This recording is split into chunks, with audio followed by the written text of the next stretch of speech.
বিহারে নদী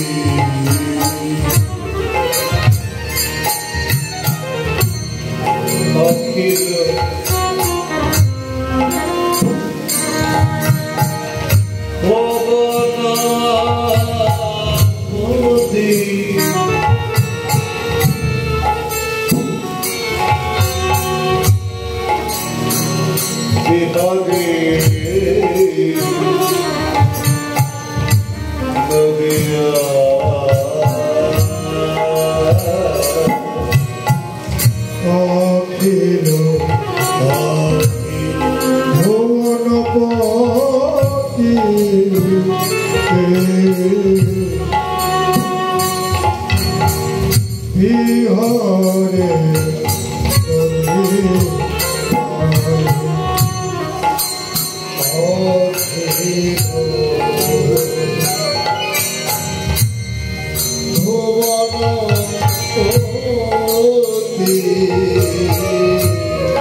ব্রজের কানাই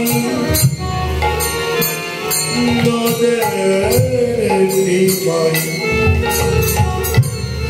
সেই তো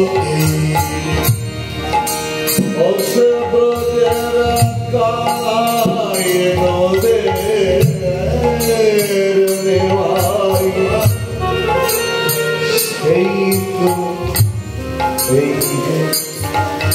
ও সেই ব্রজের কানাই নদের নিমাই এই তো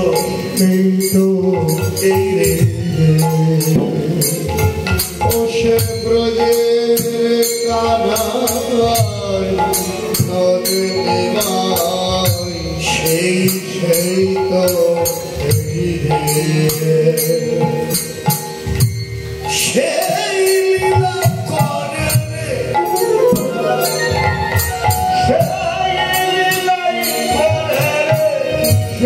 লীলাই করে রে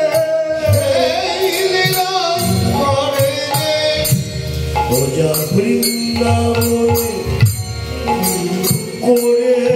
করেছিল সেই লীলাই করে প্রজা বৃন্দাবনে করেছিল সেই লীলাই করে বৃন্দাবনে করেছিল সেই লীলাই করে বৃন্দাবনে করেছিল সেই লীলাই অদ্যাবধি পুরায় সেই লীলাই করে অদ্যাবধি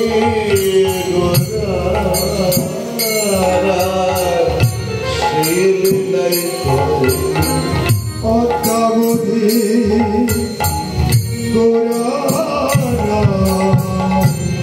সেই লীলাই করে অদ্যাবধি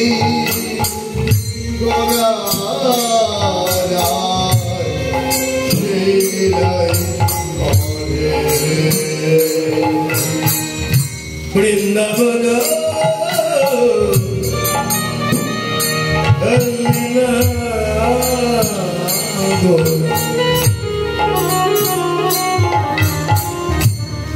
মনে হরিল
Joguna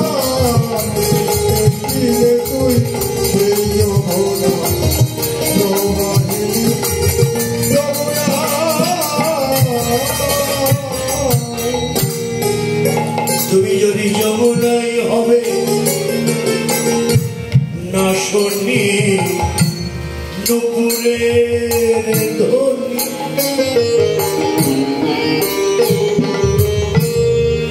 না বাজিছে কি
তুমি যদি যমুনায় কোথায় চারু চন্দ্র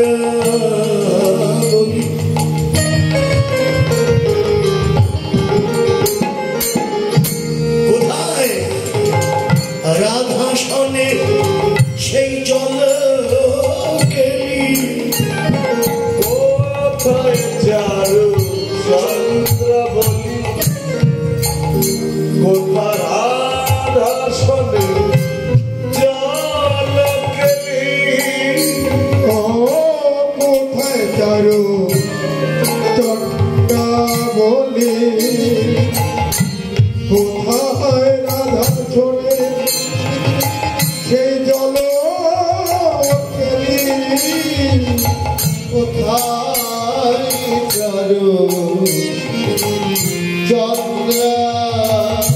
বলি কোথায় রাধা সনে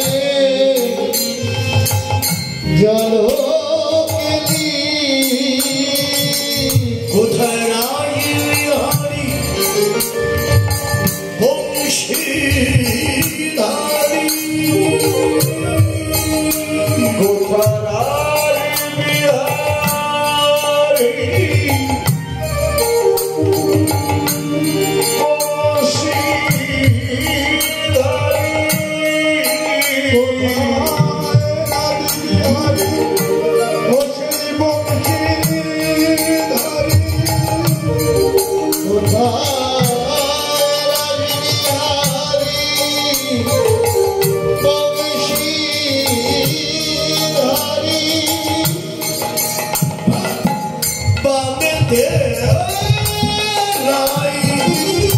বিনোদিনী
সেই যমুনার কথা তার মনে পড়েছে।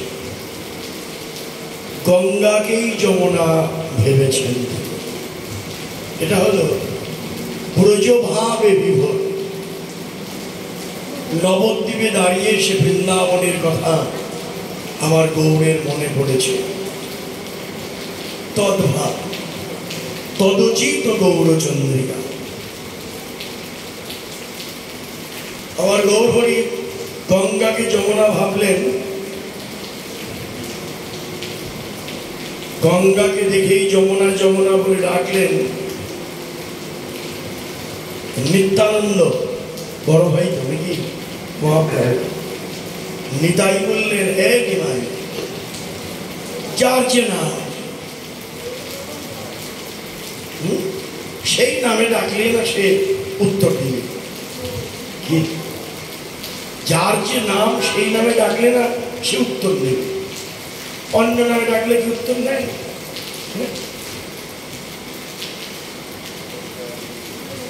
এখন কি আপনার নাম হলো ডলিদি, আপনাকে যদি পলিদি বলে রাখি উত্তর নেবেন? আমার নাম তো পলি না, আমার নাম ডলি। হ্যাঁ, যার যে নাম সেই নামে ডাকো। আর মহাপ্রভু বললেন, দাদা হবে যে নাকি আমার ভাবে বিভাবিত করে।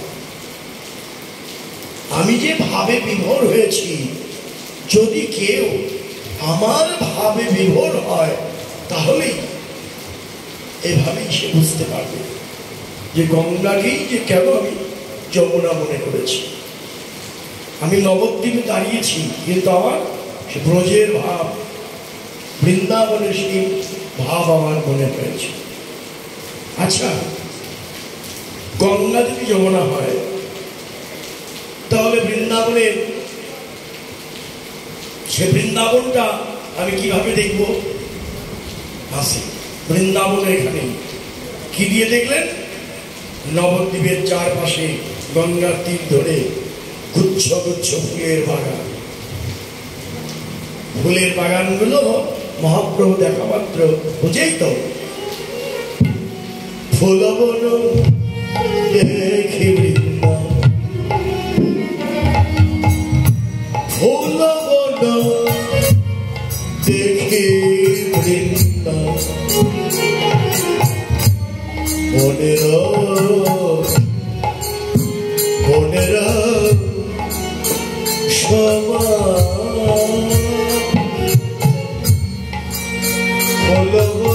দেখে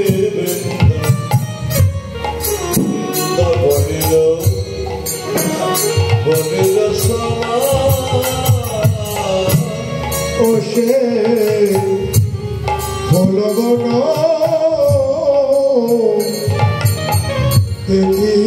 বৃন্দা, বনের সমান। ও সে ফুলবন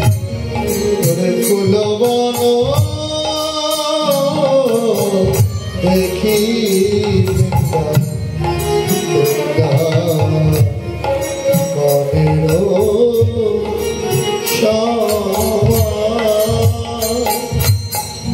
এই তো বৃন্দাবন, এই তো বৃন্দাবন, এই তো বৃন্দাবন, এই তো বৃন্দাবন, হেরি করা ফুলবন,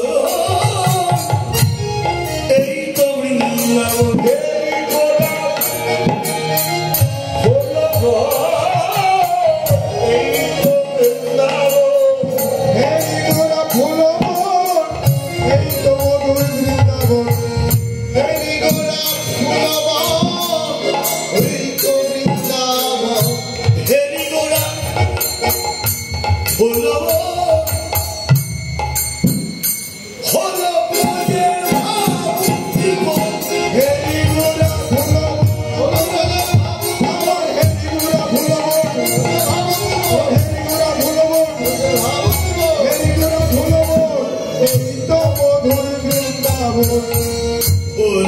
ফুলবন দেখি বৃন্দাবনের শোভা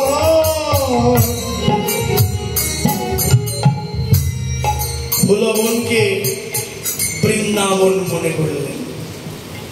শুধু তাই না, বৃন্দাবন তো আরো আছে।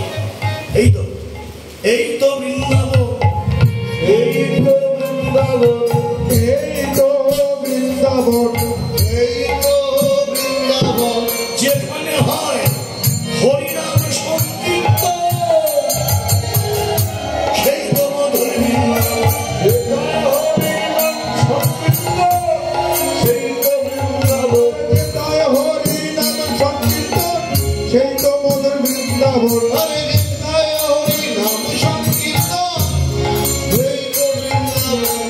আবার যেখানে সাধু গুরু আগমন, সেই তো মধুর বৃন্দাবন। সাধু গুরুর আগমন, সেই তো মধুর বৃন্দাবন। সাধু গুরুর আগমন, সেই তো মধুর বৃন্দাবন। সাধু গুরুর আগমন, সেই তো মধুর বৃন্দাবন। এই তো এখানেই বৃন্দাবন, এটাই বৃন্দাবন। আমরা সবাই বৃন্দাবনেই আছি। ভগবান এখানে, বৃন্দাবন বিহারী সেও এখানে আছে। আমার ভক্তরা যেখানে আমি সেখানে, ভগবান তো নিজেই বলেছে আমার ভক্তবৃন্দ যেখানে আমার নাম, আমার গুণ, আমার লীলা কীর্তন করে, সেখানেই আমি বিরাজ করি। এখানে তিনি আছেন। বৃন্দাবন দূরে নয়, হাজার হাজার মাইল দূরে বৃন্দাবন। গিয়েছেন নাকি বৃন্দাবনে? এখন বৃন্দাবন গিয়েছেন? বা চমৎকার। তা বৃন্দাবনে যেতে অনেক দূর, হাজার হাজার মাইল দূরে। টাকা পয়সার প্রয়োজন, পাসপোর্ট লাগবে, ভিসা লাগবে,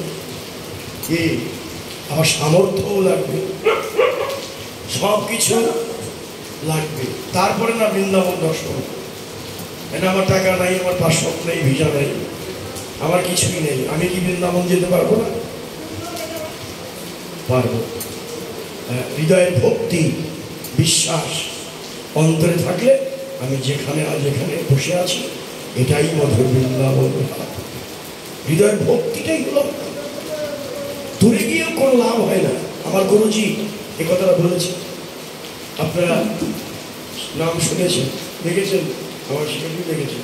তাদের বাড়িতে অনেক শ্বশুর বাড়ি, তাই না, চাপড়া। অনেক ছোটবেলা থেকে আমরা গিয়েছি আমার গুরুজির সঙ্গে। সেই গুরুজিও এই কথাটাই বলে দিয়েছেন যে আমি বৃন্দাবন গিয়েছিলাম, কিন্তু বাড়ি যখন এলাম, তখন তো আজ থেকে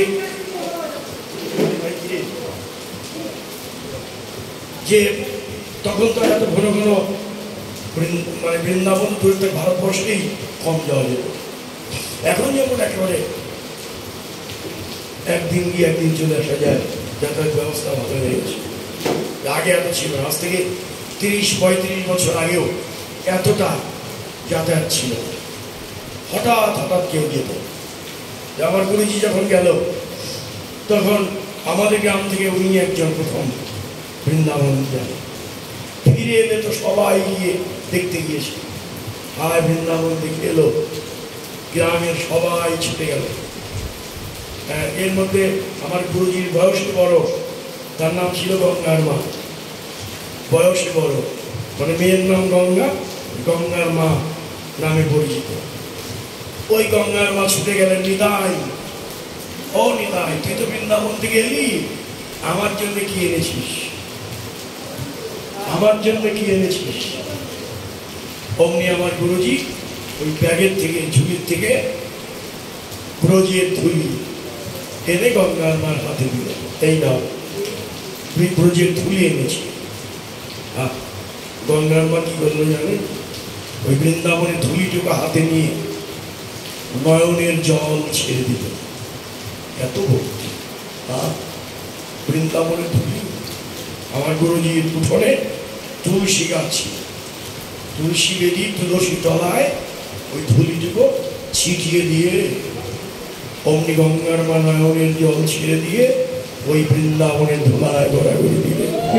এই আমার মধুর বৃন্দাবন, আমার ভাগ্যে এটাই মধুর। এই গঙ্গার মার এই কান্না, নয়নের জল, এই ভক্তি দেখে আমার গুরুজি বললেন আমার বৃন্দাবন যাওয়া হয়নি।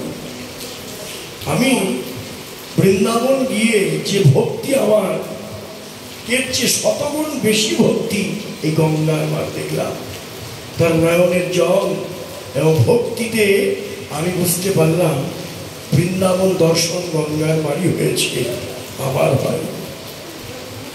জানিয়ে দিলেন বৃন্দাবন গেলেই হলো না, সে রাধারানীর কৃপা দয়া, ওখান গিয়ে যে মনের অভিপ্রায় যে আমি এসেছি আমি রাধার চরণ ধরি পাওয়ার জন্য। হ্যাঁ, এইরকম মনোবৃত্তি নিয়ে যারা যায় তাদের বৃন্দাবন দর্শনই সার্থক হয়। আর যারা যেতে না পারে ভক্তি সহকারে এই ব্রজের ধুলাই যারা গড়াগড়ি দেয় তাদেরই বৃন্দাবন দর্শন হবে। তাই তো বললেন এই তো বৃন্দাবন, যেখানে সাধুগুরু বৈষ্ণবের আগমন, সেটাই মধুর বৃন্দাবন। আজকে মহাপ্রভু ফুলবন দর্শন করে সেই বৃন্দাবন কথা তার মনে পড়ল। ফুলবন দেখি বৃন্দাবনেরও সমান। আর কি দেখলেন? কি দেখলেন? সহচর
বৃন্দাবনে যারা যারা নবদ্বীপে তারাই তারা,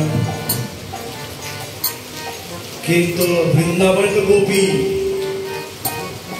সব মেয়ে, নবদ্বীপে মহাপ্রভুর সঙ্গে ছেলেরা, পুরুষ নিতাই, শিবাস, অদ্বৈত, গদাধর, কত অন্তরঙ্গতা, রামানন্দ, স্বরূপ দামোদর, এরা তো সবই পুরুষ দেহ নিয়ে এলেন। তারা হলো কিন্তু বৃন্দাবনের মেয়েদের, মেয়েরা ছিলেন। মহাপ্রভুর লীলা তো মেয়েরা নেই। মহাপ্রভু কঠোর ছিলেন, সন্ন্যাসী হওয়ার পর তো আরো কঠোর। বিষ্ণুপ্রিয়াকে দেখা দেননি, বিষ্ণুপ্রিয়াকে পর্যন্ত দর্শন দেয়নি, এত কঠোর হয়েছিলেন মহাপ্রভু। অথচ আপনি বলছেন বৃন্দাবনে যারা যারা, নবদ্বীপেই তারাই তারা। কে মহাপ্রভুর কাছে তো কোনো নারী দেহ নিয়ে কেউ এসেছে বলে তো মনে হয় না।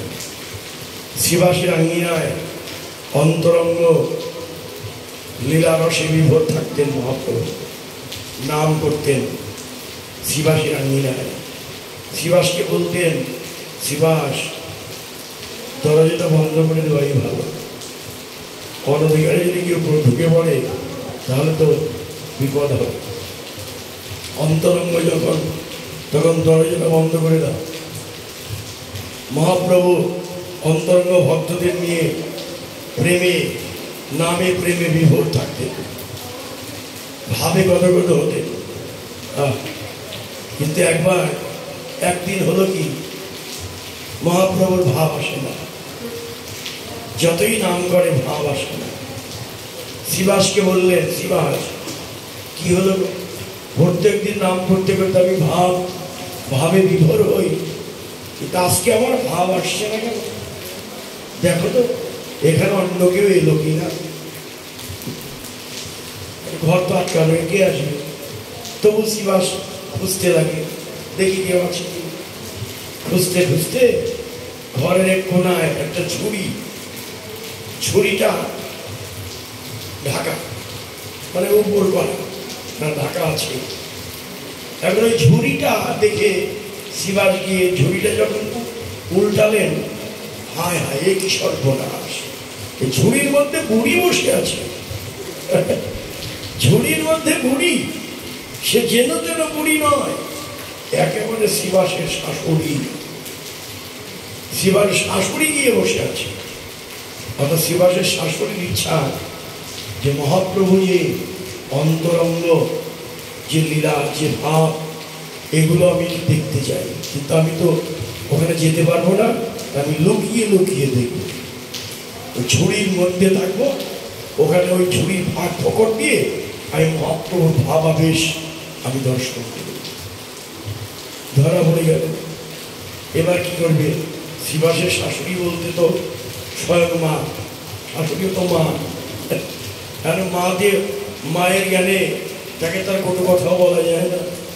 শিবাস তখন বললেন, আপনি কেন এলেন আমি বুঝতে পারলাম না, এখানে তো আসার কোনো আপনার উপায় ছিল না, বা সম্পূর্ণ নিষেধ।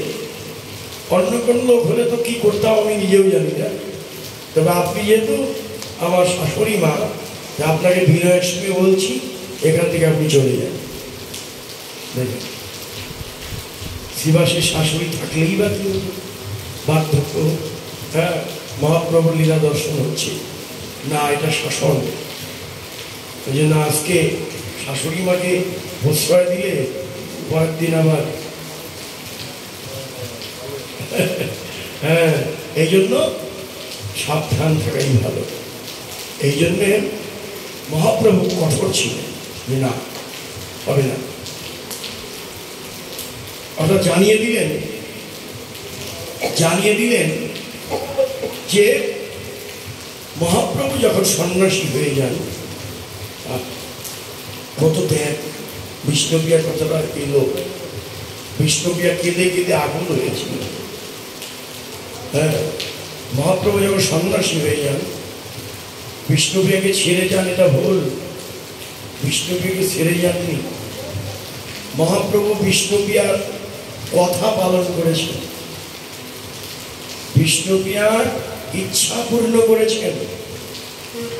আপনারা জানেন যখন মহাপ্রভু বিষ্ণুপ্রিয়াকে বিয়ে করেন, বাসরে গিয়ে বললেন, নিমাই নিজে বললেন, হে প্রিয়ে, তুমি আমাকে চেয়েছিলে, পেয়েছ, আমিও তোমাকে চেয়েছিলাম, পেয়েছি, দুজনের আশাই তো পূর্ণ হলো। এবার তোমার মনের অন্য কোনো অভিলাষ থাকলে আজকে বলে ফেলো। বাসর ঘরে গিয়ে কথাটা বলেছিলেন নিমাই মহাপ্রভু। সেদিন বিষ্ণুপ্রিয়া নয়নের জল দিয়ে বলেছিলেন, হে প্রভু, প্রথম যেদিন তোমাকে দেখেছি, অপরূপ রূপ দর্শন করে আমার দুই নয়নের সাথে মিটেনি। তখন মনে মনে ভেবেছিলাম, এই রূপ জগজন মনোহারী রূপ আমার দুই নয়নে দেখে স্বাদ মিটে না, আমি কোটি কোটি নয়নে যদি এই রূপ আমি দেখাতে পারতাম, হ্যাঁ, তাহলে বুঝি আমার একটু স্বাদ মিটত। কোটি কোটি নয়নের দ্বারে তাকে দেখাতে চাইলেন। সেদিনই প্রতিজ্ঞা করলেন, বেশ বিষ্ণুপ্রিয়া, তোমার আশাই আমি পূর্ণ করব। ওই যে তিনি ছুটে এলেন, মানুষের মাঝে ছুটে এলেন, হ্যাঁ, সেই মনোহারী রূপ, জগজন মনোহারী রূপ নিয়ে তিনি জগৎজীবকে উদ্ধার করবার জন্য ছুটে এলেন, হরিনাম আর প্রেম নিয়ে এলেন। এই যে বিষ্ণুপ্রিয়ার অভিলাষ পূর্ণ করলেন। কিন্তু বিষ্ণুপ্রিয়ার যে ব্যথা, যে দুঃখ, এটা রাধারানীর দুঃখকেও হার মানিয়ে দেয়।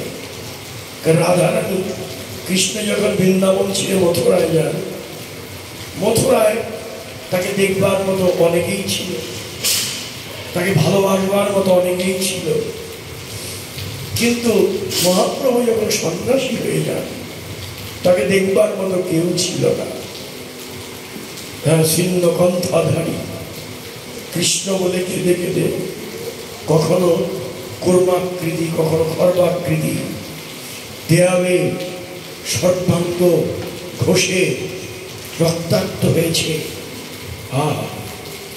এই কথাগুলো যখন বিষ্ণুপ্রিয়ার কানে এসেছে, ঘরের করে বসে নয়নের জলে বিষ্ণুপ্রিয়া এসেছে, আমার প্রাণ বল্লভকে দেখার মতো কেউ নেই, এত কষ্ট। বন্ধুর কষ্টের কথা শুনে নয়নের জলে ভেসে যেতেন। আর কি করতেন? যখন নিমাই সন্ন্যাসী হয়ে গেল, আর তো দেখা হবে না, একবার তিনি এলেন। হ্যাঁ, দেখা কার হলো? মা সচিদেবী দেখাটা করতে পারবে? হ্যাঁ পারবে। বিষ্ণুপ্রিয়া পারবে? বলছে না, বিষ্ণুপ্রিয়ার সঙ্গে দেখা হবে না। তারপর থেকেই বিষ্ণুপ্রিয়া জেনেছিলেন জন্মের মতো আমার প্রাণবল দিয়েছে, আর কোনো বিপদে পাব। তাই তিনি প্রত্যেক দিন সকালবেলা উঠে এক মুষ্ঠ চাউল, দুটো পাত্র, হাড়ির পাত্র, মাটির পাত্র, ওই এক মুষ্ঠ চাউল একটি পাত্রে রাখতেন, অন্য একটি পাত্রে একটি করে চাউল হাতে নিতেন, আর হরে কৃষ্ণ কৃষ্ণ কৃষ্ণ হরে হরে রাম রাম রাম হরে হরে। অন্য পাত্রে, শূন্য পাত্রে একটি করে চাউল রাখতেন, নয়নের জল ফেলতেন, কৃষ্ণ কৃষ্ণ বলতেন। সকাল থেকে সন্ধ্যা অবধি এমনি করে কৃষ্ণ নাম করতে করতে একটি করে চাউল রাখতে রাখতে যতটুকু চাউল হতো, ওই চাউলটুকু রান্না করে মানসে মহাপ্রভুর ভোগ নিবেদন করে সেই প্রসাদ তিনি গ্রহণ করতেন। এই যে সাধনা, হ্যাঁ, এই যে তার ত্যাগ, এই মহিয়সী নারী, এই বিষ্ণুপ্রিয়ার জয় দেই আমরা, যার ত্যাগের বিনিময়ে আজ আমরা মহাপ্রভুকে পেয়েছি, না হলে পেতাম না। তিনি ছেড়ে দিয়েছিল বলে আমরা মহাপ্রভুকে পেয়েছি। তাই সেই বিষ্ণুপ্রিয়ার কথা, অনন্ত কথা, তার ত্যাগের কথা, রাধারানীর বিরহকে হার মানিয়ে দেয়। ধন্য ধন্য বিষ্ণুপ্রিয়া, জয় হোক আমার বিষ্ণুপ্রিয়াজি, জয় হোক বিষ্ণুপ্রিয়া।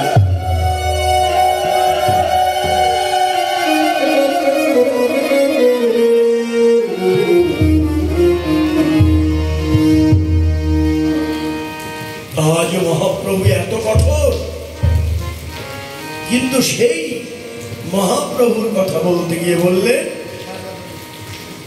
বৃন্দাবনে যারা যারা, নবদ্বীপেও তারাই তারা।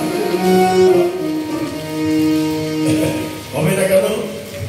গোপীরাই তো এসেছে, গোপীরাই তো কেটে কেটে বলেছিল যে মণি নাও মাণিক্য নাও আঁচলে বাঁধিয়ে রও, ভুল নয় যে কিসে করিবেশ, নারী না করিত বিধি, তোয়া হেন গুণ নিধি, লইয়া ফিরিতাম দেশে দেশ। রাখালদের সঙ্গে তুমি যেমন বনে বনে বিচরণ করো, আমরাও যদি রাখাল হতে পারতাম, তোমার সঙ্গে আমরা বনে বনে ঘুরতে পারতাম। আজকে ওই যে লালসা, ওই যে গোপীদের যে মনের বাসনা এবার পূর্ণ করেছেন তিনি নবদ্বীপ লীলাতে। গদাধর কে তিনি? রাধাই তো গদাধর হয়ে এসেছেন। অদ্বৈতকে দাপর যুগের শিব দেবাদিদেব মহাদেব, তিনি এবার নবদ্বীপে অদ্বৈত নাম নিয়ে এসেছেন। অর্থাৎ তত্ত্বত ব্রজে যারা ছিলেন নবদ্বীপেই তারা এসেছেন। প্রমাণ হলো নয়ন ধারায় পড়ল ধরা,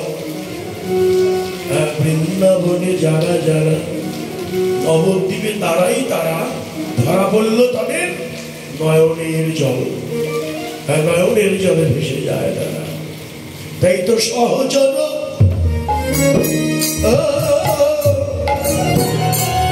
সহচর গহন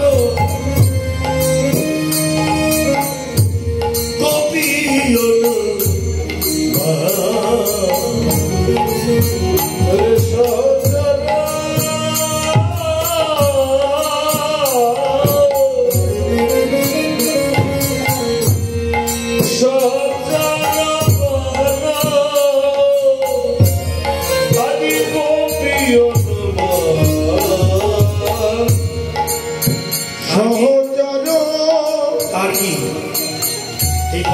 আমরা ভেঙে চলে চোরমার করেছি, আবার 2-3 বার গাওয়ার কোনো প্রয়োজন, এই বহুই কথা। তাহলে সহচরদের কে গোপী মনে করলেন, আর কি এই যে সবাইকে ডেকে এনে তিনি কি করলেন, খোলো করদান গোরা সোমেরে করিয়া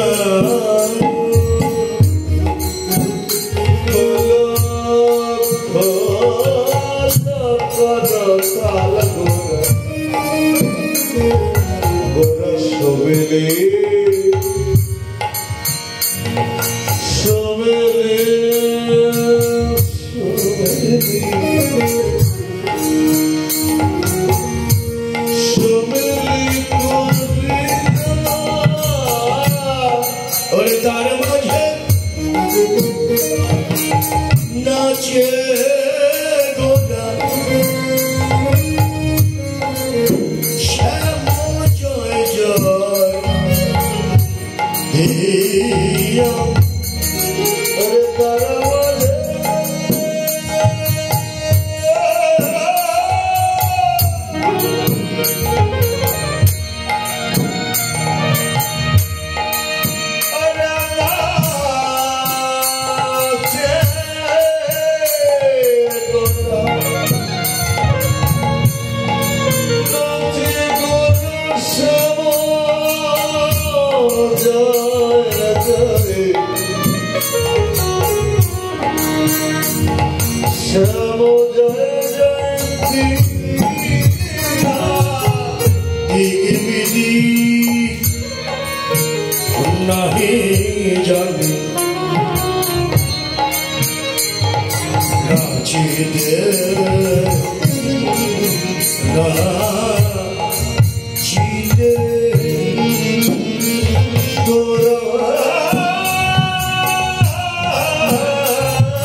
চাঁদ মুখে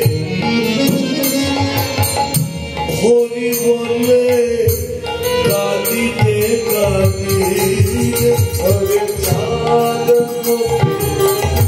হরি বলে কাঁদিতে কাঁদিতে চাঁদ মুখে হরি বলে কাঁদিতে কাঁদিতে চাঁদ মুখে হরি বলে কাঁদিতে কাঁদিতে অজন কত মধু অজন কত মহাজন কত মধু ভজন কতই মধু গোলার নিজ মুখে নিজ নাম কত মধু গোরার নিজ মুখে নিজ নাম কতই মধু গোরার নিজ মুখে নিজ নাম কতই মধু গোরার নিজ মুখে নিজ নাম হরি হরি হরি নিজ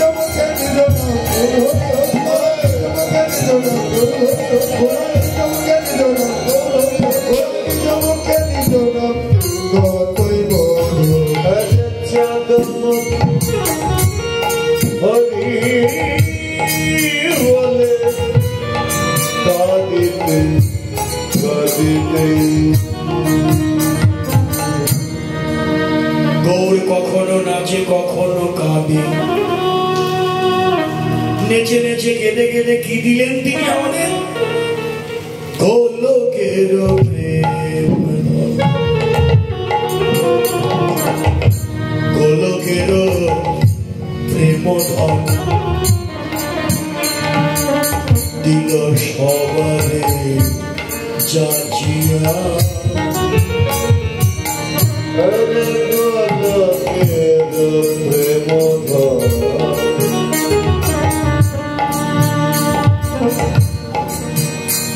দিল সবারে সবারে যাচ্ছি বসে গোলকের প্রেম ধন দিল সবারে যাচিয়া বসে গোলকের প্রেম ধন সবারে যাছিল অনর যাচ্ছিল অনর ভেতর যাচ্ছিল অনর